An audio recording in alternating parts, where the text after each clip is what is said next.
వెళ్ళండి, together చిల్డ్రన్ని race చేయండి, మంచి వాల్యూస్ ఇవ్వండి, వాళ్ళకి మంచి ఎడ్యుకేషన్తో పాటు ఒక ఫ్యామిలీ ఎన్వైరన్మెంట్ ఇవ్వాలి.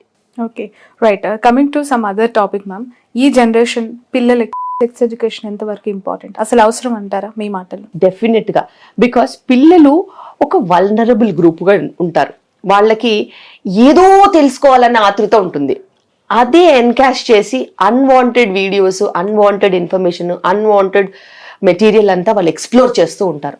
అదే మనం వాళ్ళకి స్కూల్లోనే పద్ధతిగా వాల్యూ యాడెడ్ ఇన్ఫర్మేషన్ కింద ఎడ్యుకేషన్ కనుక మనం ఇచ్చినట్టు అయితే వాళ్ళ సెక్సువాలిటీని వాళ్ళు గుర్తించగలిగినట్టుంటే అన్వాంటెడ్ ఎక్స్ప్లోరేషన్ ఉండదు. అదేవిధంగా ఎప్పుడైనా కానీ మన సిస్టంలో when we are living with our parents, when there are a lot of people in the house, when there's a lot of social interaction, ఆ ఇంక్విజిటివ్నెస్ ఉండదు. ఎప్పుడైనా ఎంప్టీనెస్ ఉంటుంది కదా, ఖాళీగా టైం దొరుకుతుంది. ఎంప్టీనెస్ ఉంటే వాళ్ళు ఎక్కువగా వల్నరబుల్ ఉంటారు to explore information, for entertainment, for knowing things, ఇవన్నీ. సో మన దగ్గర వాళ్ళని ఎంగేజ్ చేసే కెపాసిటీ ఉంటే, వాళ్ళతో మాట్లాడి కమ్యూనికేట్ చేసి everything I'm the source of information, I will help you with what ever you want అని కనుక మనం కాన్ఫిడెంట్గా చెప్పినట్టు అయితే వాళ్ళు ఎప్పుడు తప్పుదారి పట్టరు. వాళ్ళు తప్పుదారి ఎప్పుడు పడతారంటే దాంట్లో ఏదో మసాలా ఉంది, దాంట్లో వెళ్ళి ఏదైనా చూడాలని, ఇది ఇంతే, ఇది ఇలాగే ఉంటుంది, ఇది బాడీ, ఇది దీని బయోలాజికల్ రిక్వైర్మెంట్స్, ఇవి నథింగ్ మోర్ దెన్ దాట్ అని అంటే వాళ్ళకి ఆ అనవసరమైన అన్వాంటెడ్ ఫీడింగ్ ఉండదు. బట్ ఇంట్లో పేరెంట్స్ కంబైన్ జాయింట్ ఫ్యామిలీ అనుకోండి, పెద్దవాళ్ళు ఉంటారు, చిన్నపిల్లలు ఉంటారు, ఇలాంటివి ఏమైనా డిస్కషన్కి వచ్చి ఒకవేళ మీరు అన్నట్టుగానే సిలబస్లో పెడితే మంచిది అని అనుకున్న పరిస్థితిని ఊహిస్తే ఈ మన ఇండియన్ కల్చర్లో యాక్సెప్టెన్సీ ఉంటుందా? పిల్లలతో పేరెంట్స్, పెద్దవాళ్ళు అలాంటి డిస్కషన్ చేయడానికే చాలా అది ఒక జుబుక్సాకరమైన టాపిక్ కదా, మనకెందుకులే అనే వరకు. బేసిక్గా ఇప్పుడున్న పరిస్థితిలో మన సొసైటీ, మన కల్చర్ ఎంత స్ట్రాంగ్గా ఉన్నా కూడాను ఈ వెస్టర్నైజేషన్ వచ్చేసరికి మన వీడియోస్ అయితేనేమి, టీవీ అయితేనేమి, ఏదైతేనేమి మనకి వాస్ట్ కాంటెంట్ ఉంది. ఇంత కాంటెంట్లో గ్రాండ్ పేరెంట్స్ అప్డేట్ అయిపోయారు, పేరెంట్స్ అప్డేట్ అయిపోయారు, అందరు అప్డేట్ అయిపోయారు. వాళ్ళకు ఒక క్యాజువల్ యాటిట్యూడ్ వచ్చింది. అండ్ ఒకప్పుడు గ్రాండ్ ఫాదర్ వస్తూ ఉంటే పక్క రూమ్లోకి వెళ్ళిపోయేవాళ్ళు, ఫాదర్ వస్తూ ఉంటే చాలా మర్యాదగా ఉండేది. ఇప్పుడు హే డాడ్ అంటున్నారు. సో అలాగా కల్చర్ మారిపోయింది and they're okay with it. లేకపోతే ఇంతకుముందు మా డాడీ స్కూటర్ అక్కడెక్కడో వస్తుంటే అందరు పిల్లలు సర్దేసుకునేవాళ్ళు. సో ఆ భయాలు ఇప్పుడు లేవు. ఇప్పుడు ఫేస్ టు ఫేస్ మాట్లాడతారు. హౌ వాజ్ యువర్ డే అన్నట్టు, వాట్ డిడ్ యూ డూ అన్నట్టు. ఇలా పరిచయాలు పెరుగుతున్న కొద్దీ, మార్పులు వస్తున్న కొద్దీ freedom to talk about multiple things has increased, and to educate in the current generation the right topic, adi mattuku marchipovoddu. And schools are doing a great job. And after schools parents have to be their comfort zone and they have to tell them that there is nothing wrong, you have to just talk about it, అంతే. Okay ma'am, కొన్ని social మీడియాలో viewers అడిగే questions నేను మిమ్మల్ని ఇక్కడ ఒక 2-3 అడగాలనుకుంటున్నాను. Day టైంలో కంటే నైట్ టైమ్స్లో లైఫ్కి ఒకవేళ అలవాటు పడితే రిజల్ట్ పాజిటివ్గా ఎక్కువగా ఉంటుంది అనేది అపోహనా, నిజమా?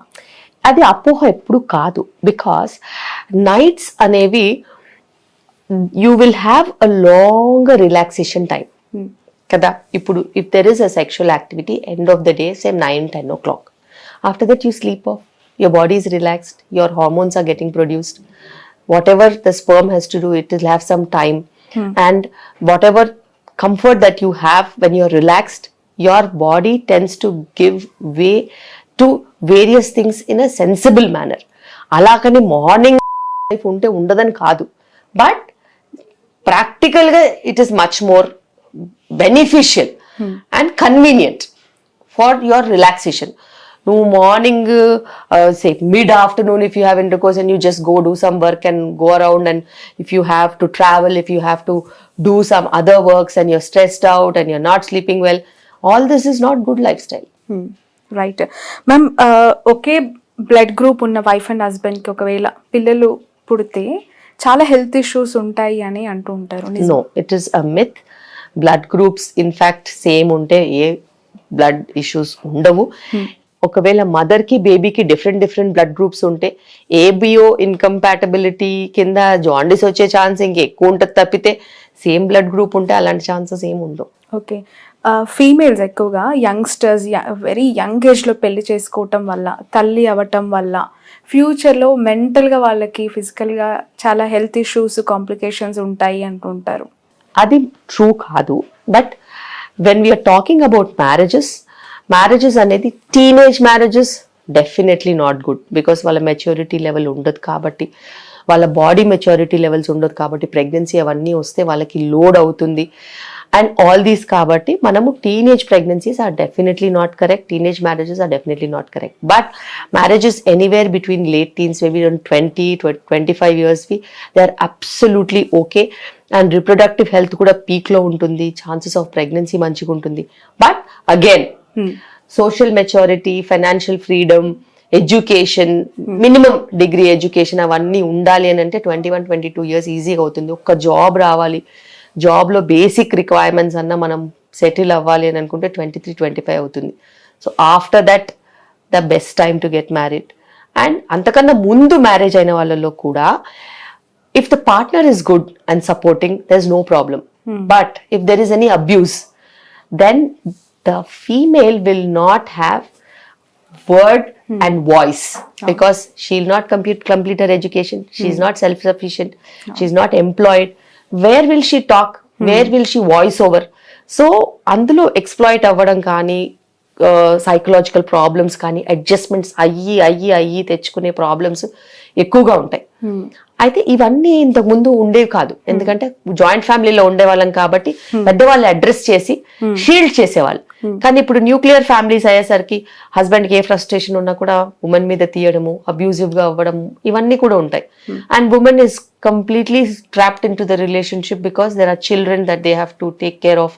వాళ్ళ మొహం చూసి వాళ్ళ కోసం అని భరిస్తూ ఉంటారు.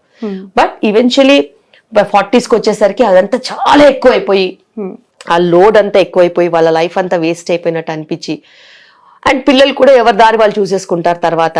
Then they become very alone and they feel that pain and they get traumatized. Perimenopausal issues వచ్చేసరికి చాలా సైకలాజికల్ గా ట్రామాటిక్ గా ఫీల్ అవుతారు. రైట్. కొన్ని జనరేషన్స్ నుంచి చూస్తూ ఉంటే సర్జరీ అయిన డెలివరీస్ రేర్ గా ఉండేవి, ఇప్పుడు నార్మల్ డెలివరీస్ చాలా రేర్ గా కనిపిస్తున్నాయి. ఇన్ ఫ్యూచర్ ఐవీఎఫ్ డెలివరీస్ అనేవి, ఐవీఎఫ్ ప్రెగ్నెన్సీస్ అనేవి కామన్ అయ్యే పరిస్థితులు చూడబోతున్నాం. అలాంటి సిచ్యువేషన్ రాబోతుందా అంటే? డెఫినెట్ గా ఫర్టిలిటీ ప్రెగ్నెన్సీస్ నిజంగానే ఎక్కువ అవబోతున్నాయి. Because we are going towards an epidemic of infertility. అది ఇంకా పాండమిక్, ఎపిడమిక్ అన్ని ఒకటేలాగా అయిపోయాయి. ఇప్పుడు ఇన్ఫర్టిలిటీ చాలా ఎక్కువ అవుతుంది కాబట్టి. And over on top of it మేమేం చేస్తున్నామంటే, even if they have an IVF pregnancy, because we have a setup, we have every specialist in the hospital, we would definitely try for a normal delivery. If she's not delivering normally, then we will do a cesarean. So anything cesarean లో కూడా blood loss chances ఉంటాయి, పీపీహెచ్లు ఇవన్నీ ఉంటాయి, postmortem హెమరేజ్లు, blood లాస్లు. దానికి అనుగుణంగా blood bank, దానికి అనుగుణంగా high risk anaesthesia team, దానికి అనుగుణంగా మన సెటప్ పెట్టుకోవాలి. అయితే ఏదైతేనేమి నార్మల్ డెలివరీకి మించిన సేఫ్టీ ఉండదు. అది వాళ్ళకి ప్రెగ్నెన్సీలో ట్రావెల్ చేస్తూ ఉంటే, వాళ్ళ చుట్టుపక్కల వాళ్ళు ఇన్ఫ్లుయెన్స్ చేస్తూ ఉంటే, వాళ్ళ చుట్టుపక్కల వాళ్ళు ధైర్యం ఇస్తూ ఉంటే, వాళ్ళు ఒకవేళ యోగా క్లాస్కి వస్తారు 50 మంది, అందులో డెలివరీస్ అవుతూ ఉంటాయి కదా, మిగతా వాళ్ళు వీళ్ళని చూసి వాళ్ళ ఒపీనియన్స్ మార్చుకుంటారు. రైట్, డెఫినెట్ గా మార్చుకుంటారు. మ్యామ్, చాలా మంది ఈ ఐవీఎఫ్ ట్రీట్మెంట్స్ గురించి విన్న వాళ్ళు సెలబ్రిటీస్ చెప్తూ ఉన్న మాటలు విన్నప్పుడు, లైక్ స్పోర్ట్స్లో ఉన్నారు, లైక్ వాళ్ళకి స్పోర్ట్స్ అనేవి కొన్ని ఇయర్స్గా కంటిన్యూస్ ప్రాసెస్ ఉంటుంది, వాళ్ళు ఎగ్ ఫ్రీజింగ్ చేసుకోవాల్సిన పరిస్థితి.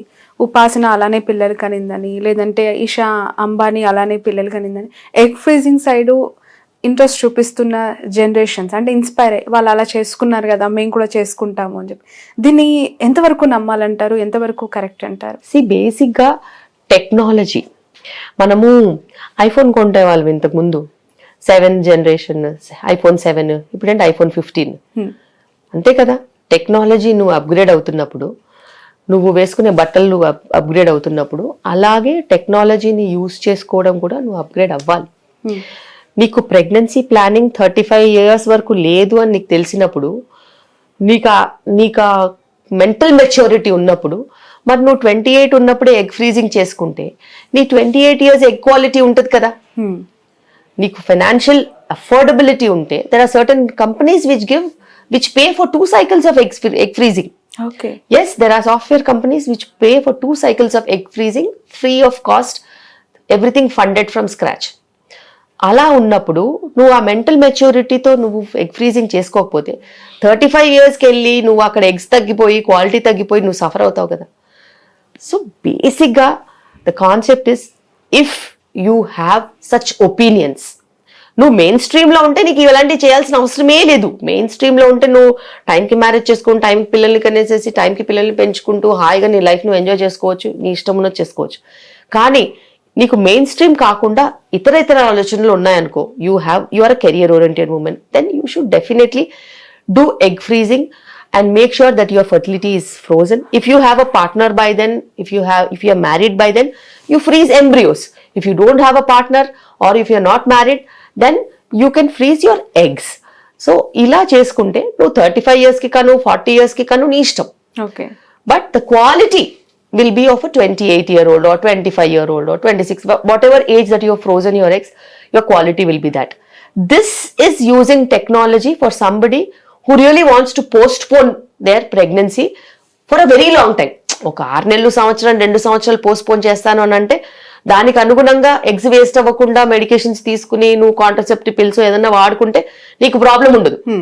అంతకన్నా ఎక్కువగా నువ్వు డిలే చేసుకోవాలనుకుంటే మటుకు ఖచ్చితంగా ఏజ్ని రివర్స్ చేయలేం. కాబట్టి age cannot. Sun, celebrating 20 years of excellence in education. Come join us.